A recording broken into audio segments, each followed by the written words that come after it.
In this lecture, we are looking at Qt Quick controls. These are a set of QML elements that allow you to build beautiful user interfaces very fast.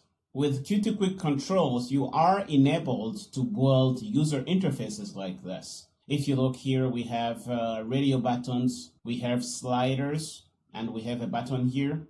And of course, this is a small subset of what is available in Qt Quick controls. But you can see that you can apply different styles and themes to your user interface to have different looks and feels. There is a predefined set of styles that you can use in your Qt Quick controls, and they are listed here if you are interested. The default style is what you have if you don't set any style. The Fusion style tries to match what we see on desktop platforms. Imagine it's a style that is customizable with your own icons that you put in a special folder in your project, and they are automatically used as your icons. You use material style when you want your Qt Quick application to look like a native Android application, and universal style is used when you want your Qt Quick application to look like a Microsoft native application on mobile devices or these new fluid interfaces you see in newer versions of the Microsoft operating system.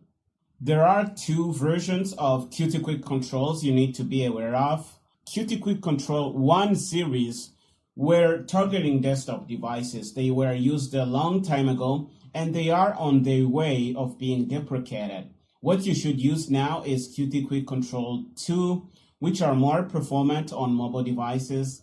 And if they are performant on mobile devices, they should also be performant on desktop devices. So if you can, use Qt Quick Controls 2. Here we are on the online documentation for Qt Quick Controls 1 series. You can see that the module was introduced back in Qt 5.1. And if you scroll down here, you see the components that we have in Qt Quick Controls 1. We have application window that we can use to have a main window with menus, status bars, and things like that. We have controls like buttons, checkbox, combo boxes. We're going to look at these things. On this side, you see the online documentation for Qt Quick Controls 2. They basically look like Qt Quick Controls 1 series, but in terms of performance, they are very different from Qt Quick Control 1 series, because a lot of effort has been put into making them as less resource hungry as possible. Okay, to use them, you have to import them like this. The latest version of Qt Quick Controls is 2.4. That comes with Qt 5.11. You can see it here. And if you go down, you see different versions for Qt Quick Controls and the matching Qt version. So if you are running Qt 5.7, you're going to have to use Qt Quick Controls 2.0. And as you go up, you see that the version changes. You can see that there are many things you can use, but for now we are interested in Qt Quick Controls. So if you click here on Qt Quick Controls, you're going to see a list of elements that are available to you in Qt Quick Controls 2.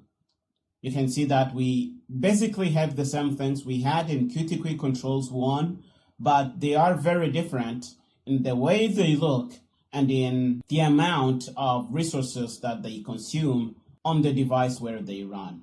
Okay, you can click on any of these elements to know more about them, but this chapter is about all these elements, so we're going to cover a good number of them in detail. I also want to show you a little bit more information about the styles that you can use. So you can see the default style looks like this. And they say that it is a simple and lightweight all-round style that offers maximum performance. So if you want to have maximum performance, especially on mobile devices, you should use this style. Fusion style is designed to give you a desktop experience. It is designed to look like desktop platforms. Imagine style is designed to be customizable.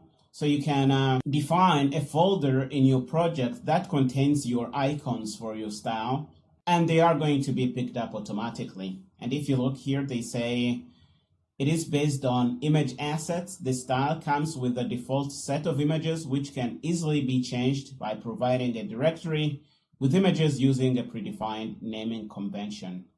So you can do that if you want to provide your own icons for your style, but we're not going to do that in this course. If you are interested, click on this link and you're going to have more information on that.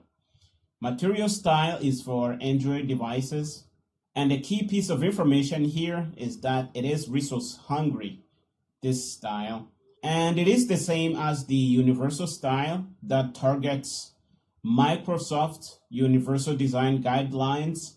It is also resource hungry, the same as material style. So we are going to have a chance to look at these styles and how they look as we go through the Qt Quick controls. And we are going to focus on Qt Quick controls 2 because that's the way forward. You don't really want to focus on Qt Quick controls 1 because they are going to be deprecated pretty soon. But if you want to use them, the API is pretty much the same. All you have to do is look at the documentation on some things you need to be careful about. Okay, this brings us to the end of this lecture. In the next lecture, we're going to start playing with these Qt Quick controls, starting with the button control. I'll see you in the next lecture.